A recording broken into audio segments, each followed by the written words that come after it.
The CEO of U.S. Operations, Bill Simon, says he expects big price increases in the coming months for clothing, food, and other products for all U.S. consumers. He told USA Today that Walmart is already seeing cost increases starting to come through at what he says is a, quote, pretty rapid rate. This goes to the economy, and this is a big concern when Walmart says something like this, Liz. Yeah, no kidding. And it's basically because of price inflation overseas. And I got to tell you something, Cheryl. You see inflation surpassing 5% in China, in Brazil, and India. You got to expect by 2050, we're going to add the equivalent of about 2 billion more people to the planet. That means the equivalent of 2 whole Indias, the countries of Indias. And so what you're seeing now is, and this matters for our markets, those central banks over there are starting to tighten. They're starting to raise interest rates. That means they're trying to ward off inflation. That means the interest rate hike has a lag effect. When they start to tighten and their markets start to feel the impact of that tightening, that slows down their growth, and that could have an impact on our stock market here. Tyler, how do we profit from this, though, on the other side?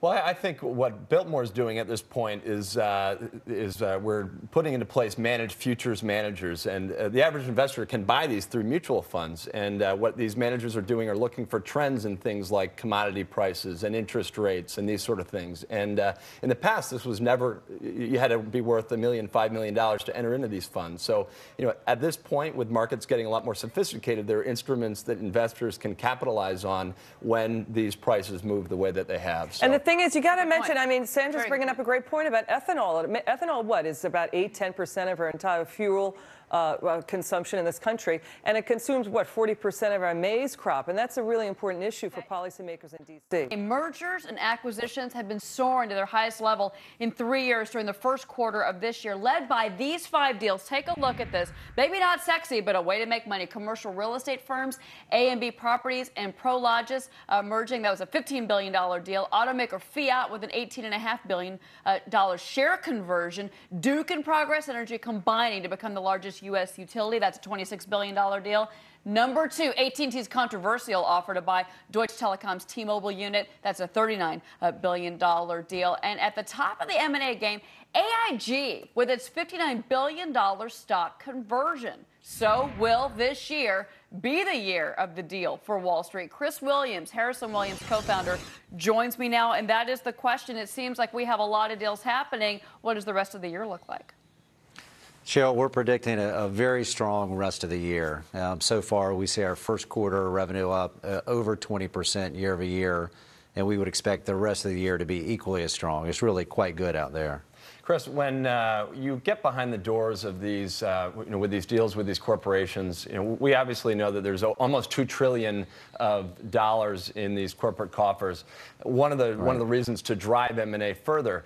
What is the talk about further share buybacks and dividends increases rather than M&A? Is there a feeling of one over the other? Well, I think so many companies are really looking at both. I mean, they've got to find a way to use that cash. So certainly share repurchases are on the table in many corporate boardrooms. But again, when you look at deals, I mean, so many companies are trading for fairly strong multiples, and they really don't have quite the organic growth to support that.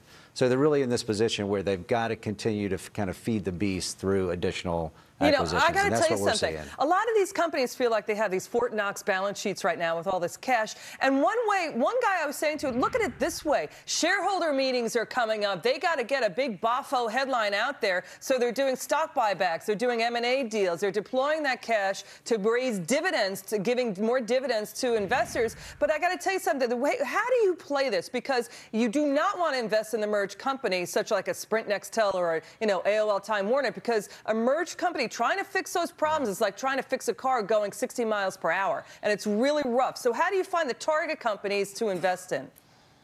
Well, look, I think that's always a little bit of a crapshoot, quite frankly. But what you've got to remember is that so much of the M&A deal volume really is the deals below $1 billion, below $1.5 billion, that don't necessarily grab the headlines. But that's where 80% of the action is, frankly, in our business.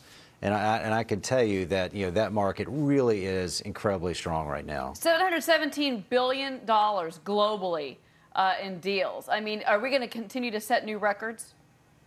I think 2011 is definitely going to be a tremendous year. last year we saw revenue up, over 100%. We're not expecting quite that kind of jump this year, but it's going to continue to be very strong. And it's led by healthcare, technology, industrials, energy and power. Almost every one of our sectors is incredibly strong. And now right maybe, now. Chris, I got to run, but maybe now, though, also solar and wind on the heels of the nuclear disaster in Japan, right? Absolutely. We're getting definitely some inbound calls on that, and so we would expect that to be strong for the next couple of years. Chris Williams, Harris Williams, Managing Director. Chris, thank you very much for being on Fox.